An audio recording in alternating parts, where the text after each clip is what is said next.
राधा स्वामी दयाल की दया, राधा स्वामी सहाय, राधा स्वामी। प्यारे सत्संगी भाइयों बहनों, सत्संग मिलना चाहिए कहीं भी मिले।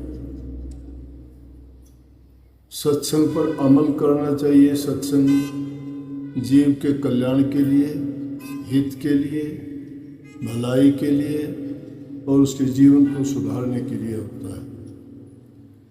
सत्संग जिसमें जीवन सुधार की ही नहीं बल्कि आत्मा उद्धार की बातें बताई जाती हैं। उन बातों पर अगर अमल किया जाए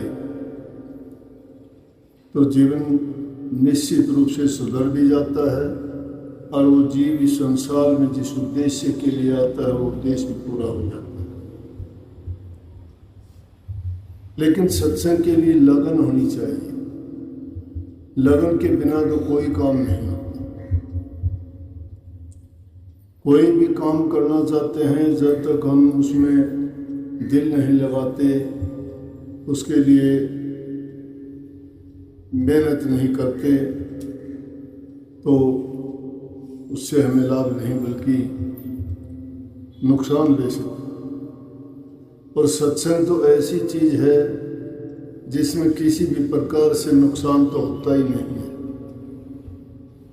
सही मायने में सत्संग का सुनना होता है,